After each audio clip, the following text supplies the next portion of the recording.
for Atlanta. Kirk Reed, the left-hander, will go for the Giants. That's 8 o'clock on Fox tomorrow night. And that's a ball a little bit too low to Ramon Hernandez, the Oakland catcher, hitting 9th in the order. He'll be followed by Ray Durham and then Scott Hatteberg. 3-0. The Athletics ahead. A little troublesome because, I mean, Mulder's making 3 look like 12 right now. But on the other hand, they've had a chance to get a lot more than they have, and they've frittered away some opportunities to do so. Hernandez is thrown out there by Rivas. 1 away. Durham shows bunt, takes 1 ball to no strikes. And again, see, he's running everything away. He has not come inside on any of the left-handed hitters after Chavez hit the home run and they were hitting the ball so hard. Now you see him trying to, go to a different approach. Well, he came in there, but he's gone to a little different approach of trying to turn the ball over and stay away from these A's hitters' power.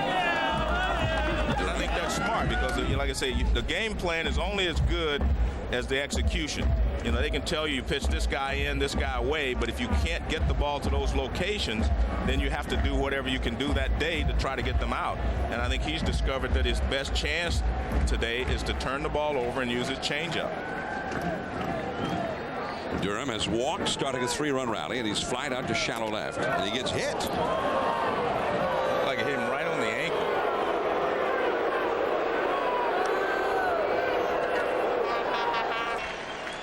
I don't know, the way looking, doesn't look like he might be attempting a steal anytime soon. But sometimes guys look like they're can hardly able to walk, and then the next pitch they take off. Hatteberg has doubled, and he is grounded out, and he takes ball 1. Anyway, it wasn't so much a discussion. It was just the notion that Art House somehow made a mistake taking him out too early when he hadn't thrown many pitches sort of leaves out the fact that Hudson was throwing very poorly yesterday. He wasn't himself. He had a bad game. Yeah, he could not get the ball down. That was the thing that killed him. He could not get the ball down. He may have had good stuff. He may have felt like he had good stuff, but he couldn't locate it. Everything was up. And, they had given him a 5-1 lead. And again, I think Art felt like, hey, I just can't let them tie the ball game. They eventually tied it, of course, and won, but that was his thinking. And he had things set up nicely for Lilly. Lilly, who'd been real tough on lefties, and he had 4 of the next 6 hitters were lefties, and one of the other ones was a switch hitter whose weak side is batting right-handed. So he had the next 6 hitters that seemed to be set up just right for Lilly. Well, now I'm not going to question Art because he knows his team much better than I do. I'm just Lilly just had not pitched that much after coming off the disabled list, so he wasn't effective, but Art knew exactly what he wanted to do, and it didn't work. A lot of times you have things set up and they just do not work out. So, and you can't, just second guess yourself. It's Tony Fiore, a right-hander up in the Minnesota bullpen. Rick Stelmazik, the bullpen coach, alongside, and the umpire out there is. Let's see, that's Joe West along the right field line. I think earlier I said Joe West was at third base. At third base today is Darryl Cousins, and I hope I have this right. No, that's Darryl Cousins. Yeah, that's not Joe West. That's Darryl Cousins. By the way, it's country Joe West. That's what he prefers. Hatteberg into center field in a little bit now. It's Torrey Hunter. And that is out number 2. So Hatteberg is gone. Now 1 for 3. Hatteberg, who hit one of the most memorable home runs of the year for the Athletics. His home run was the winning run in the last of the 9th inning in the 20th consecutive victory for Oakland. He hit it against the Kansas City Royals, against Jason Grimsley, after they had frittered away an 11-0 lead. Hatteberg made it all turn out happily with a home run into right center. 20 in a row until they went to Minnesota. And Brad Radke shut him out. Tejada 0 for 2 in this game, and he is 1 for 7 in this series. 3-0. The Athletics are leading. Durham at first base.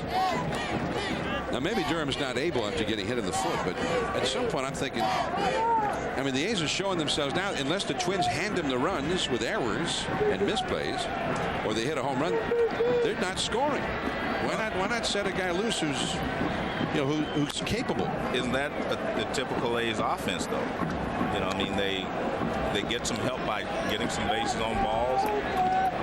They take advantage of other teams' errors and they hit some balls out of the ballpark. They're not a team that manufactures a lot of runs. I mean, they may hit themselves into a lead or something, but they're not going to steal a lot of bases. They're not going to hit and run a lot. They just don't do a lot of things to manufacture that single run.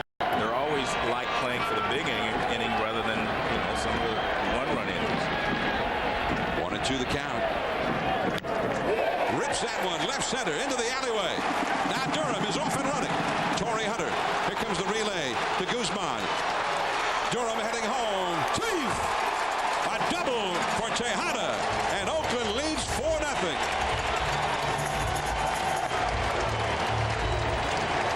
And that's a very, very important run because, again, they didn't score yesterday after the second inning.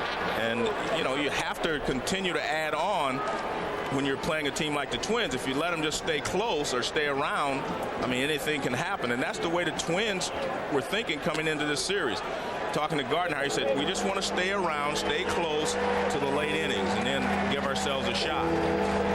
But now Gardenhire might be coming out. He's up under the step of the dugout here. You got Dye, the right-handed hitter, coming up. 2 men on, 2 men out.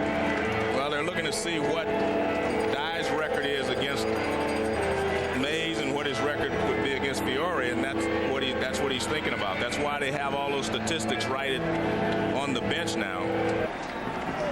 Here's Jermaine Dye against Tony Fiore, and that one took off up and in. Fiore had a very nice season for the Twins, mostly as a reliever. He was 10-3 with a 3.16 ERA, 91 innings pitched, only 74 hits allowed. Throws a very good sinker. 2 men on, and he floats that one up there. Wow, where was that pitch?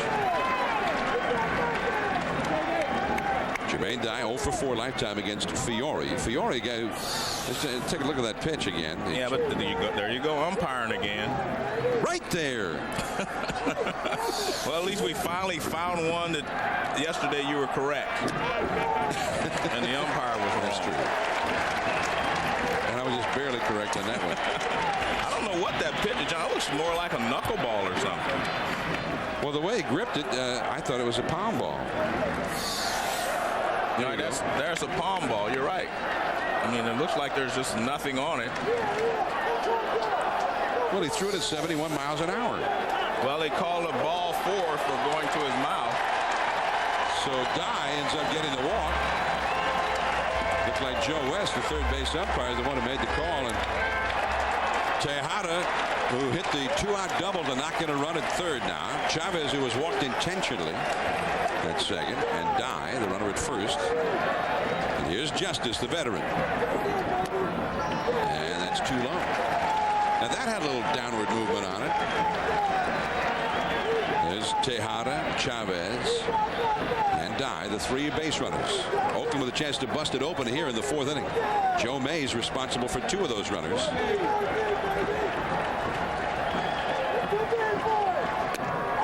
That's a strike. 1 ball, 1 strike. Now watch Fiore very closely. He gets the throwback from Przinsky. And then, whoop. Well, he backed off, but he didn't back off the rubber far enough. You could see him going backwards, but he didn't go far enough. I mean, you got to go off the dirt and onto the grass before you can do that. Well, he misses with another changeup, too low, 2-1 the count.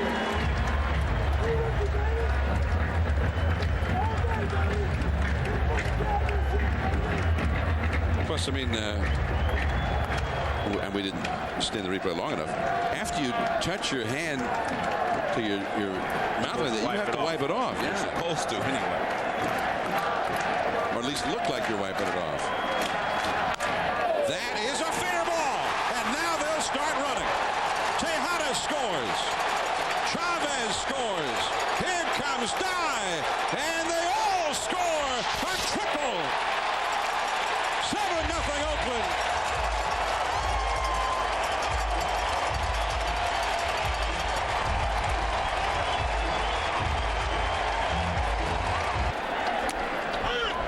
Bluffing to Bud Ellis, taking a ball. Ellis Single to left, and he has had an infield single. 2 for 2. The problem with a guy that throws a lot of changeups, and that's his best pitch, is if he doesn't get it over, he doesn't have a fastball that he can throw to get anyone out. That fastball is ripped deep and foul down the left field line. And with the bases loaded, I mean, he had to come in to Justice. He's not going to walk a run in. So he has to throw him a fastball. And you see Justice, he was looking dead red, and he turned on it. He was really trying to drive it. I mean, he was probably trying to hit it out of the ballpark, but he was definitely trying to drive it. And the reaction in that Oakland dugout, that's the hit they've been looking for 2 days. Well, I think Tejada got the one that they were looking for to extend the inning, you know, just to get one run. That one run made a big difference. You know, 4-0 was going to be a great deal. And the one that Justice hit there, just, that, as you say, blew it open. No, that's a good point, though. I mean, Tejada's at bat is where their innings have been dying. Right. Not just Tejada, but whoever's been up there in that spot with 2 down. So his was the key hit. It extended the inning for Justice. Ellis with a little bloop. This could be trouble. It's falling. It is in there. Ellis digs for second. He's in. Justice has scored. 8-0 Oakland.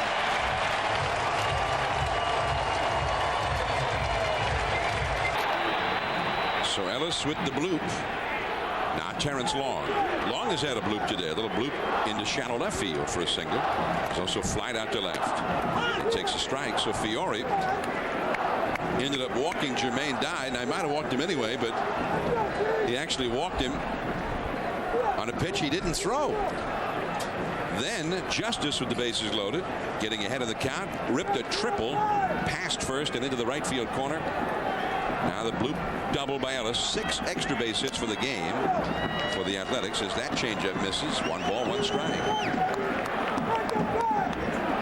There's an A's fan with his green and gold. There's a guy, what do we call it, the T-Long pack next to him. It's like Terrence Long's fan club out there. The T-Long pack. 1-2. The ball flew out of the hand of Pierzynski as he cocked the arm. Ellis stays at second. 1 ball, 2 strikes. Long is the 9th hitter of the inning as Oakland has put together 5 runs here in the 4th, and they lead 8-0 now. Yesterday the Twins came back from a 5-1 deficit and won the game. But now Oakland, unlike yesterday, they have added to their early lead today. They've had 4 doubles, a triple, and a home run today. 1-2 the count. And a foul off to the left into the lower deck. Still 1-2. Twins yesterday became the first road team to win game 1 of a postseason series after trailing by at least 4 runs. I mean, the first. Well, I mean, that makes sense, John. In the postseason, you're going to face good pitching on both sides. And if you get a 4-0 lead, I mean, you figure that they're not going to give up any more than 4. And if you tack 1 or 2 on as the game goes along, you know, pretty much you're going to lose that ball game.